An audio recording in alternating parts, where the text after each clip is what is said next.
Paano magpa-correct ng birth certificate? Pag-usapan natin. Ang Republic Act 1948 ay nagbibigay daan sa mga Pilipino na iwasto ang mga simpleng pagkakamali sa mga dokumento ng civil registry nang hindi na kailangan ng utos mula sa korte. Ang batas na ito ay binago ng RA 10172 para isama ang pagwawasto ng araw, buwan ng kapanganakan at kasarian. Ano ang pwedeng ayusin sa ilalim ng RA 1948? Clerical o typographical error. Ito ay mga maling spelling ng pangalan, lugar o iba pang detalye. Halimbawa, Juan de la Cruz imbis na Juan de la Cruz. Pagpapalit ng unang pangalan, pwede itong gawin kung ang pangalan ay nakakahiya, mahirap bigkasin o isulat, isang palayo o para maiwasan ang pagkalito sa ibang tao. Pagwawasto ng araw at buwan ng kapanganakan at kasarian.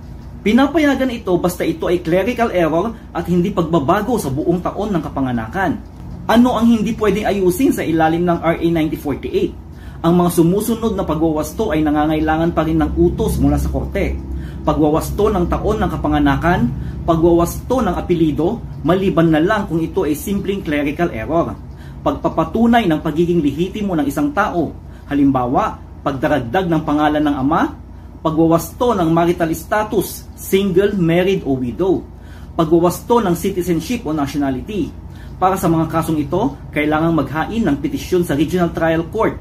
Mga karaniwang bayarin sa LCR. Ang mga bayarin ay nag-iiba-iba depende sa uri ng pagwawasto at sa local civil registrar na pupuntahan.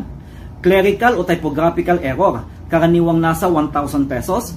Pagpapalit ng unang pangalan, karaniwang nasa 3,000. Correction ng sex o araw at buwan ng kapanganakan, karaniwang nasa 3,000 pesos. Saan ka pwedeng mag-file ng petisyon? May dalawang paraan kung saan ka pwedeng mag-file. Sa LCR kung saan ka pinanganak, ito ang pinakadirekta at mabilis na paraan dahil dito nakarehistro ang iyong birth certificate. Sa LCR kung saan ka kasalukuyang nakatira, maaari ka rin mag-file sa LCR ng iyong kasalukuyang tirahan, ngunit mas matagal ang proseso dahil ipapadala pa ang iyong petisyon sa LCR kung saan ka ipinanganak para sa verifikasyon at pagproseso. Gaano katagal ang pagproseso?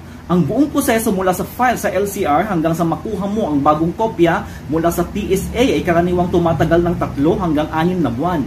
1 hanggang 2 buwan ang proseso sa LCR kasama ang pag-file at paghihintay.